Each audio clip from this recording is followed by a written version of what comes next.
Светот не се врти само околу Македонија. Ние сме во заблуда дека се ова што ни се случува со Груевски и со Македонија, светот не става под посебна диоптрија. Ми се чини дека само еден аспект е важен, а тоа е како функционираат институциите во државата и на каков начин Европа ќе ги постави темелите и ќе ги анализира состојбите со бегството на Груевски од аспект на функционирањето и на желбата на колективниот европски дух за правна држава. Но се разбира, во Европа најголемата во овој момент дилема е кога и на каков начин британците ќе се заминат од Европската унија. Британската влада на Меј е на стаклени нозе, постигнат е договор за кој таа вели дека е најдобар, опозицијата вели дека е најлош.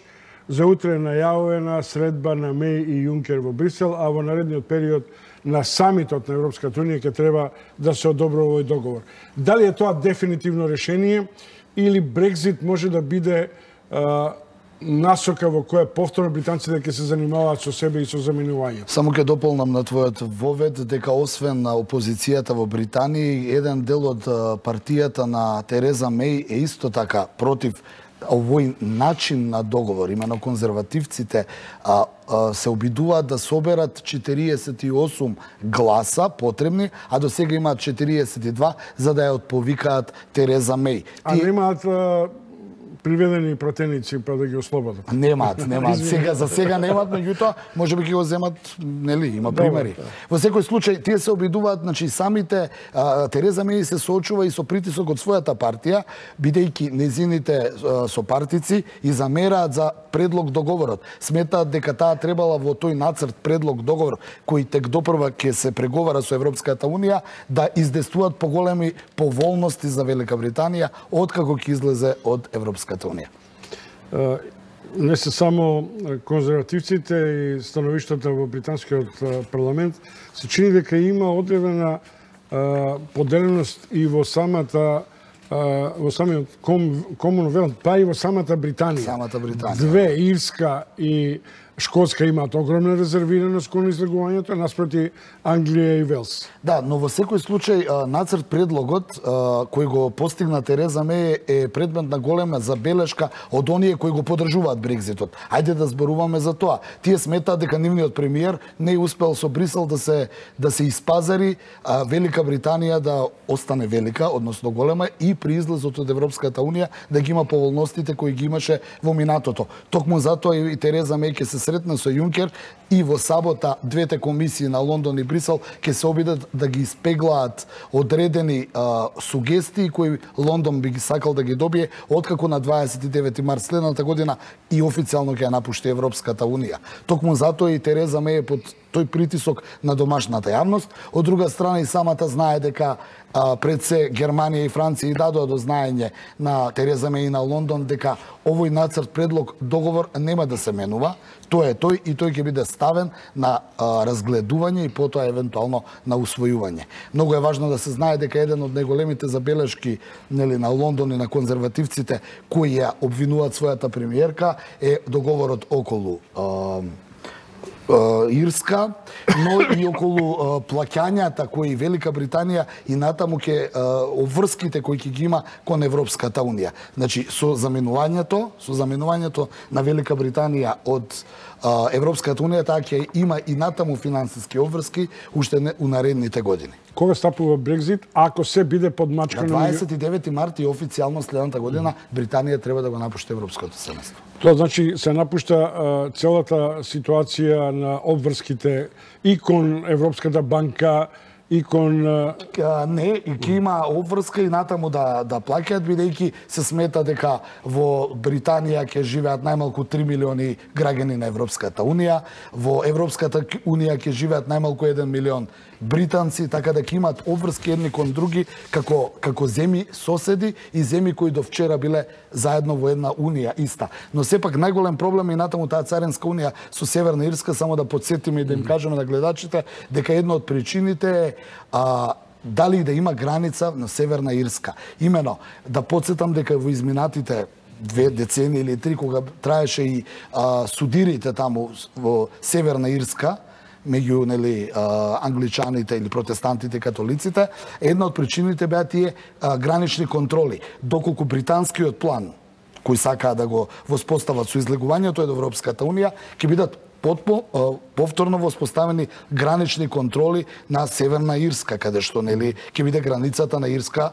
и Северна Ирска, односно Британија и Европската Унија, што може да предизвика дополнителни насилства и да се повторат насилствата кои беа во минатото. Токму затоа Брисел и Лондон разгледуваат да Северна Ирска засега остане во Царинската Унија на Европската Унија. Дејан, се чини дека втора тема која денеска се наметна. Која денеска утринава се наметна, тоа е Косово извиси. Косово не стана членка на Интерпол.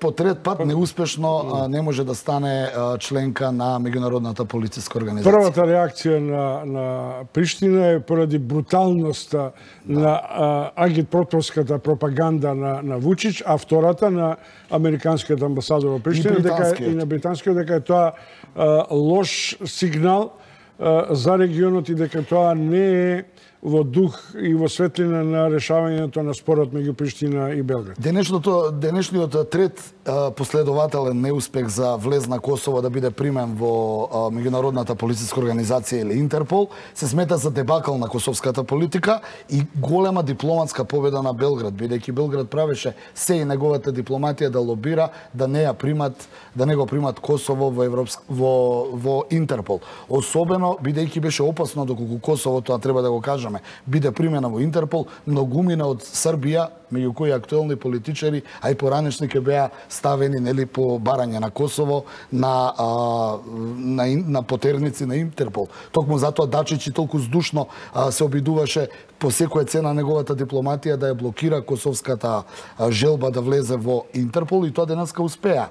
Додека Белград слави, Косово е многу разочарано, дури изјавата на Тачи дека победил организираниот криминал во светот со тоа што е невозможно Косово да влезе во Интерпол. Од друга страна, интересна беше изјавата на Вучич кој рече, иако е ова голема победа, Приштина не треба да ја понижуваме, што до некаде го проценив како одреден тон на смирување на страстите, бидејќи на Косово и во Косовска Митровица особено Србите излегува со огромни прослави, а КФОР беше принуден да распореди дополнителни сили на оној мост кој ги дели Косовска Митровица, српската страна од косовската. Без оглед на овој моментален кик, да речем, на Косово, сепак и за Брисел и за Вашингтон. Вучич и Тачи се главните играчи кои можат евентуално да го развлечат целокупниот ова јазол меѓу Приштина и Белград и за позицијата на Косово да стане член на меѓународната заедница со поинтензивни нагласи. Дуго е важно само да докажеме дека денешната дипломатска победа на Белград или приштинскиот пораз не треба, како да е ова прв дел од приказната која се случува наредните денови, имено многу ќе биде опасно доколку Приштина го исполни настојувањето и ветувањето кое го направи косовската влада дека на 28 ноември планира да прогласи формирањето на косовската армија, зашто Белград многу се противи, а зашто Приштина има нескриена поддршка од Соединетите Американски држави и некои западни земји. Во секој случај и Вучич